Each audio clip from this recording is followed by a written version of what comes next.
ಬರಬಹುದು. ಅವರು ಬರ್ಡೇ ಬರ್ತಾರೆ ಈ ಡೆಫಿನೆಟ್ಲಿ ಕಮಿಂಗ್ ಅನ್ನೋದಿಲ್ಲ. ಅದು ಪ್ರೊಸೆಸ್ 3-4 ತಿಂಗಳು ಹೋಗುತ್ತೆ. ಯಾಕೆ ಅಂದ್ರೆ 4 ವರ್ಷ 25 ಲಕ್ಷ ಇಂದ ಈಗ 10 ಕೋಟಿಗೆ ಹೋಗುತ್ತೆ. ಅವ್ರದ್ದು ಅಪೀಲ್ ಬರ್ಲಿಕ್ಕೆ ಅವ್ರಿಗೆ ಅವಕಾಶ ಇದೆ ರೂಲ್ ಪ್ರಕಾರ. 25 ಲಕ್ಷ 16 ಲಕ್ಷ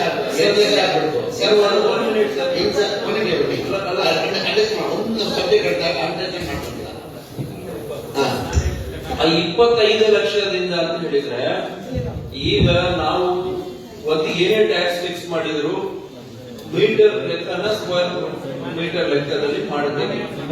ದೊಡ್ಡದಿದೆ 20 ಕೋಟಿ ಕಳೆದ ವರ್ಷ 90 ಲಕ್ಷ ಕಟ್ತಿದ್ರು. ಈಗ 2 ವರ್ಷದಿಂದ 1 ರೂಪಾಯಿ ಕಟ್ಟಿಲ್ಲ, 1 ಕೋಟಿ ಕಟ್ಟಿಲ್ಲ, 50 ಲಕ್ಷ ಕಟ್ಟಿಲ್ಲ, 25 ಲಕ್ಷ ಕಟ್ಟಿಲ್ಲ. ಕೇಳಿ ಕೂತ್ಕೊಳ್ಳಿ ಬಸ್. ಅವರಿಗೆ ಮುಂಚೆ 25 ಲಕ್ಷ ಇತ್ತು. ಈಗ 3 ಇಯರ್ಸ್ ಬಿಫೋರ್ ಹೇಳಿ 3 ಇಯರ್ಸ್ ಬಿಫೋರ್ 25 ಲಕ್ಷ ಇತ್ತು. ಅದು ಈಗ 8 ಕೋಟಿಗೆ ಬಂದಿದೆ. 2 ವರ್ಷದ್ದು 14 ಕೋಟಿ ಕೊಡ್ಬೇಕು. 14 ಕೋಟಿಗೆ 1 ಕೋಟಿ 25 ಲಕ್ಷ ಕೊಟ್ಟಿದ್ದಾರೆ. ಅವರು ಕೊಟ್ಟಿದ್ದಾರೆ. ಬಂದಿದ್ರೆ ನಿಮಗೆ ಕೆಲಸ ಕೊಡ್ತಾರೆ. ಒಂದು ನಿಮಿಷ ಅಷ್ಟೇ ನಾನು ಕೇಳಿ. ಅವ್ರು ಸುಳ್ಳು ಹೇಳಿದ್ರೆ ಅವ್ರ ಮೇಲೆ ಕ್ರಮ ತಗೊಳ್ತೀನಿ. ಒಂದು ನಿಮಿಷ ಕೇಳಿ ಸಾಧ್ಯ. ಒಂದು ನಿಮಿಷ ಕೇಳಬೇಕು ನೀವು. ಈಗ ಸಿಇಒ ಅವರು ಕಮಿಟ್ಮೆಂಟ್ ಬಂದಿದೆ ಅಂದ್ಮೇಲೆ ಅವ್ರು ಏನು ಮಾಹಿತಿ ಕೊಡ್ತಾ ಇದ್ದಾರೆ. ತಪ್ಪ ಮಾಹಿತಿ ಕೊಡೋದು ಸಾಧ್ಯನಾ? ಅವ್ರು ತಪ್ಪ ಮಾಹಿತಿ ಕೊಟ್ಟು ಅವ್ರ ಮೇಲೂ ಕ್ರಮ ತಗೊಳ್ತೀನಿ ನಾನು. ಅವ್ರ ಮೇಲೂ ಕ್ರಮ ಬಿಟ್ಬಿಡಿ. ಅದು ಚೆಕ್ ಮಾಡುವುದು. ಈಗ 1 ಕೋಟಿ 25 ಲಕ್ಷ ಕೆಳಗೆ ಸಿದ್ಧಾಂತ ಏನ್ ಮಾಡಿ. ಈಗ 1 ಕೋಟಿ 25 ಲಕ್ಷ ಬಂದಿದೆ ಅಂತ ಪಕ್ಕ ಬಂದಿದ್ದ ಸಿಇಒ ಹೇಳ್ತಾ ಇದ್ದಾರೆ. ಈಗ ಸಿಇಒ ತಗೊಂಡು ನೋಡಿ ನೀವು ಬಚಾಸ್ 1 ಕೋಟಿ 20 ಲಕ್ಷ 25 ಲಕ್ಷ ಬಂದಿಲ್ಲ ಅಂದ್ರೆ 1 ಕೋಟಿ 25 ಲಕ್ಷ ಬಂದಿಲ್ಲ ಅಂದ್ರೆ ಅವ್ರ ಮೇಲೆ ಕ್ರಮ ತಗೊಂಡಿದ್ದೀನಿ ನಾನು. ಕರೆಕ್ಟಾ? ಈಗ ಅದನ್ನ ಅದನ್ನ ಅವ್ರಿಗೆ ಏನಾಗಿದೆ ನೋಟಿಸ್ ಸರ್ವ್ ಮಾಡಿದ್ದಾರೆ. 3 ನೋಟಿಸ್ ಸರ್ವ್ ಮಾಡಿದಾರಂತೆ. ಇನ್ನೊಂದು ನೋಟಿಸ್ ಸರ್ವ್ ಮಾಡಕ್ ಹೇಳ್ತೀನಿ. ಇನ್ನೊಂದು ನೋಟಿಸ್ ಅಲ್ಲಿ ಸೀರಿಯಸ್ ಆಗಿ ಬರೀ ಇಷ್ಟು ದಿನ ನಿಮ್ ಕಟ್ಟಿಲ್ಲ ಅಂದ್ರೆ ನಿಮ್ ಕ್ಲೋಸ್ ಮಾಡ್ತೀವಿ ಅಂತ ಹೇಳ್ಬಿಟ್ಟು ಒಂದು ನೋಟಿಸ್ ಕೊಡ್ರಿ.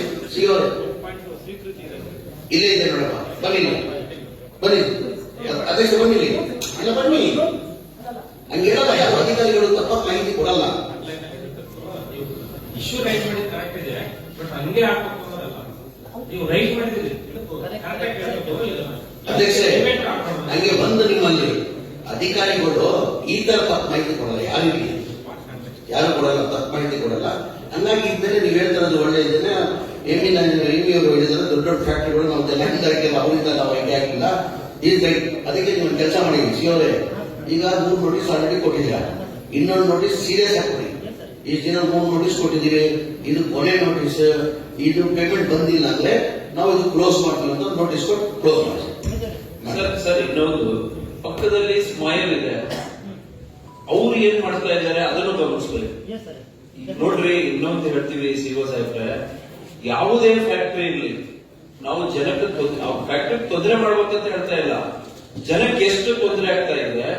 ಎಲ್ಲ ಫ್ಯಾಕ್ಟರಿಯಿಂದ ಏನ್ ಟ್ಯಾಕ್ಸ್ ಬರಬೇಕು ಸ್ಥಳೀಯ ಗ್ರಾಮ ಪಂಚಾಯತಿಗೆ ಡೆವಲಪ್ಮೆಂಟ್ಗೆ ಅದು ಏನ್ ಕಾರಣಕ್ಕೂ ನಿಲ್ಬಾರ್ದು. ಅದಕ್ಕೆ ಅವರು ಕೂಡ ಕಟ್ತಾ ಇಲ್ಲ ಅಂತ ನನ್ಗೆ ಸುದ್ದಿ ಇದೆ. ಸ್ಮೈರ್ ಅವರು ಕಟ್ತಾ ಇಲ್ಲ. ಮತ್ತೆ ಇನ್ನು ಕೆಲವು ಪಂಚಾಯತ್ ಇದೆ ನಮ್ಮಲ್ಲಿ, ಕೆಲವು ಫ್ಯಾಕ್ಟರಿಗಳು SLR ನವರು ಏನ್ ಮಾಡ್ತಾ ಇದ್ದಾರೆ. ಇನ್ನು ಬೇರೆ ಬೇರೆ ಫ್ಯಾಕ್ಟರಿಗಳಿದಾವು. ಯಾರ್ದು ಮುಲಾಜ್ ಬೇಡ. ಅಲ್ಲಿ ಟ್ಯಾಕ್ಸ್ ಏನ್ ಬರಬೇಕು ಮುಲಾಜಿಂದ ಪುಸ್ತಕ ಮಾಡಿ. ಈಗ ಇಷ್ಟೇ ಸರ್ ತಾವೆಲ್ಲ ಅದಕ್ಕೆ DS ಅವರು ಎಲ್ಲ ಫ್ಯಾಕ್ಟರಿಗಳು ಅದಕ್ಕೆ 2 ದಾರಿ ಇದೆ. ಶಾಸಕರು ಗಮನಕ್ಕೆ 2 ತರ ನಾವು ಕ್ಯಾಲ್ಕುಲೇಟ್. ಒಂದು ಅವರು ಇನ್ಕಮ್ ಟ್ಯಾಕ್ಸ್ ಫೈಲ್ ಮಾಡಿರ್ತಾರಲ್ಲ, ಅಸೆಟ್ಸ್ ಅನ್ನ ಡಿಕ್ಲೇರ್ ಮಾಡಿರ್ತಾರೆ. ಆ ಅಸೆಟ್ಸ್ ಮೇಲೆ ಕ್ಯಾಲ್ಕುಲೇಷನ್ ಮಾಡಬಹುದು ಅಥವಾ ಮೆಜರ್ಮೆಂಟ್ ಮೇಲೆ ಕ್ಯಾಲ್ಕುಲೇಷನ್ ಮಾಡಬಹುದು. ಎರಡರಲ್ಲಿ ಮಾಡಿದ್ರು ಕೂಡ ಯಾವುದು ನಮಗೆ ಇದಾಗುತ್ತೋ ಅದನ್ನು ಮಾಡಬೇಕು ಅಂತಿದೆ. ಅವ್ರ ಪ್ರಕಾರ ಇವರು 25 ಲಕ್ಷ ಇತ್ತು, 9 ಆಯ್ತು, ಈಗ 8 ಆಗಿದೆ. ಕಾನೂನು ಪ್ರಕಾರ ಅವರು ಕ್ರಮ ತಗೊಳ್ತಾರೆ. ನೀವು ಉಳಿದಂತ ಫ್ಯಾಕ್ಟರಿ ತಗೊಳ್ಳಿ. ನೆಕ್ಸ್ಟ್ ಈಗ ನಮಗೆ ಯಾವುದರಲ್ಲಿ ಜಾಸ್ತಿ ಬರುತ್ತೆ ಅದನ್ನು ಕ್ಯಾಲ್ಕುಲೇಷನ್ ಮಾಡಿ. DHO